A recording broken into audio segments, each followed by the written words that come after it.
before gold shimmered on the steps of Jerusalem, before nations bowed in respect, before wisdom flowed like a river from the lips of a single man, before his proverbs guided kings and peasants alike.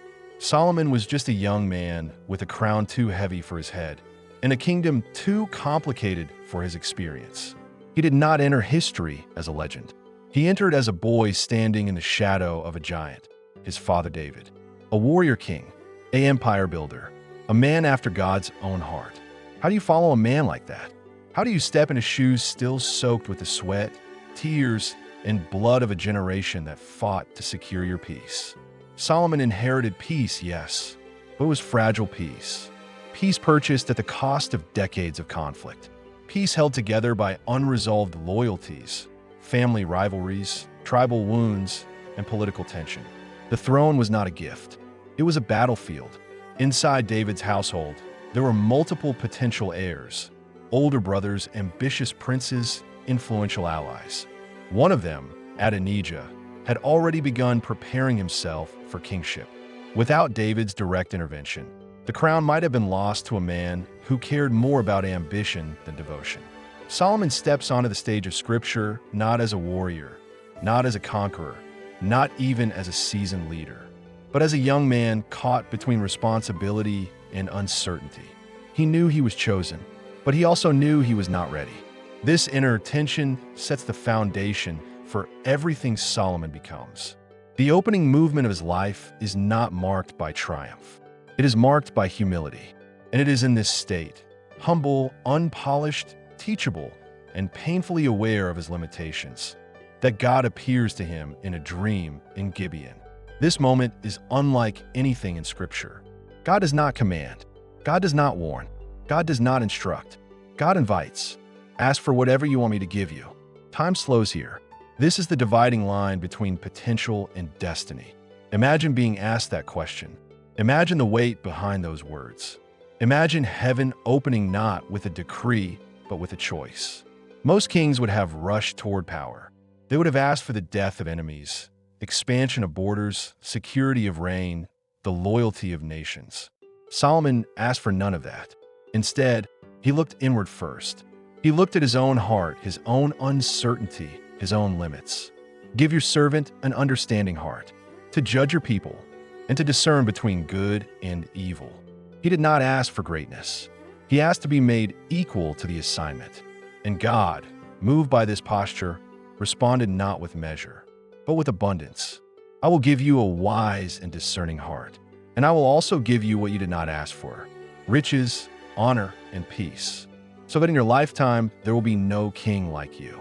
This is where Solomon's rise begins. Not in war, not in genius, not in ambition, but in alignment. His first act as king reveals his priorities. He builds the temple. It is not simply a building. It is a declaration, a statement of identity, a spiritual alignment of a nation transitioning from instability to divine order. The temple becomes the heart of Israel, spiritually, politically, economically. It employs thousands. It mobilizes artisans, builders, traders, laborers, administrators, and priests. It strengthens alliances with Hiram, king of Tyre, who supplies cedar and craftsmen. It requires logistical coordination, national planning, and international cooperation. What appears to be a religious project is also one of the earliest examples of a national development plan. This temple, glorious in gold, cedar, stone, and craftsmanship, becomes a symbol of Israel's rise, and a teaser of the economic wisdom Solomon will later apply to everything he touches. When the temple is complete, Solomon shifts from spiritual foundation to national construction. He restructures Israel. He organizes the kingdom into administrative districts. He appoints officers responsible for provisioning. He establishes supply chains to feed the royal court and military. He builds store cities, fortress cities, chariot cities. He strengthens borders. He enforces justice. Israel stops being a collection of tribes. Under Solomon, it becomes a functional state. Then he sees something others missed. Israel sits on a geographic treasure, a land bridge connecting three continents. Egypt to the south, Arabia to the east, the Mediterranean to the west, Persia and Asia beyond. Trade routes vibrate through Israel's soil, but no one had leveraged them. Solomon does. He forms a powerful alliance with Hiram, a man whose people are masters of the sea. Together, they build fleets of ships. Together, they train sailors. Together, they open sea routes stretching to distant lands. Israel, a landlocked mindset nation, becomes a maritime power. Gold flows into the kingdom. Silver becomes commonplace. Exotic woods, spices, stones, and treasures arrive from afar. Jerusalem transforms into a hub of global commerce. Foreign dignitaries and rulers begin traveling to Israel, not for war, but for wisdom. The Queen of Sheba arrives with camels carrying spices, gold, and precious stones. She does not come merely to test Solomon. She comes because word has traveled across deserts and mountains. There is a king in Israel whose insight is unlike anything the world has known. Solomon's court becomes a university for rulers. His throne becomes a seat of counsel. His proverbs become the curriculum of kings.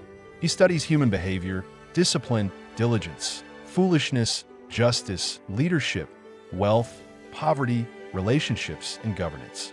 He turns his observations into principles. He turns principles into proverbs. He turns proverbs into legacy.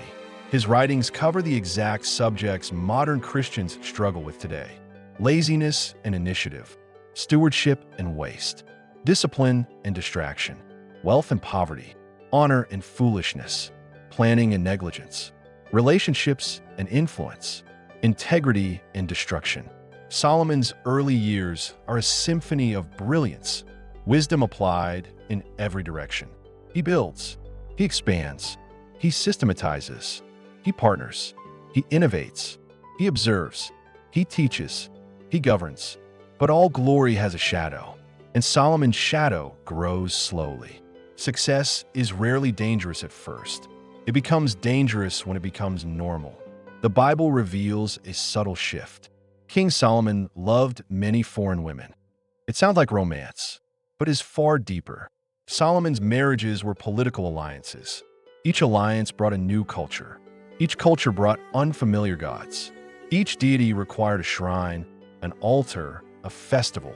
Solomon allowed what David would have destroyed, not out of rebellion, but out of tolerance.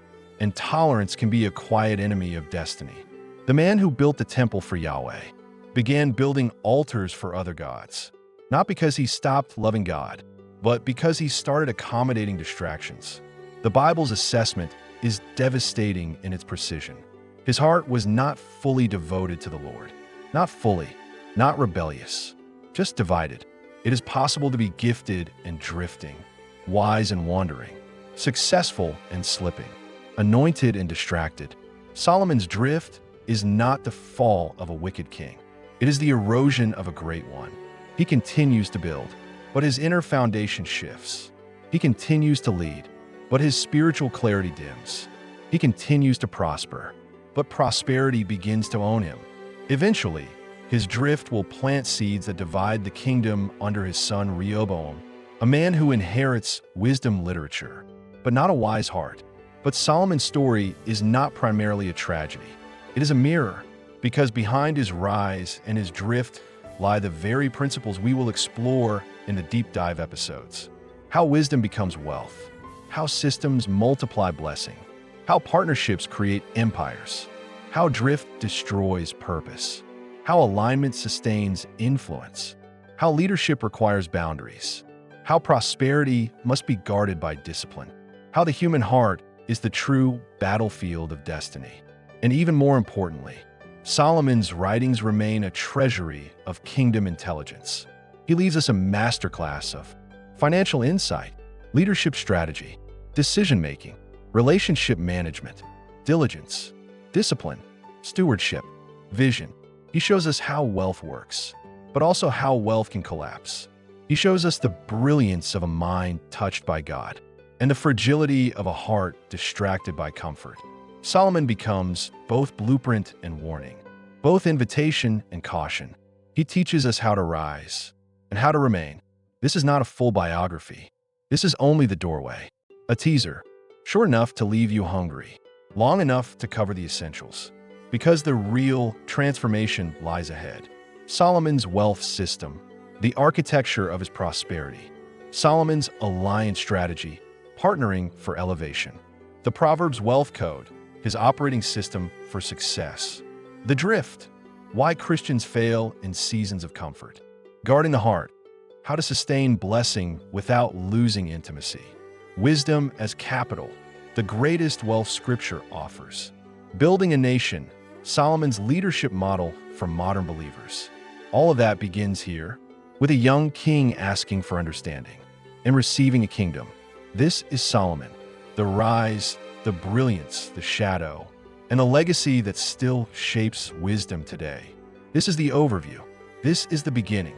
This is faith and fortune. And the journey has only begun.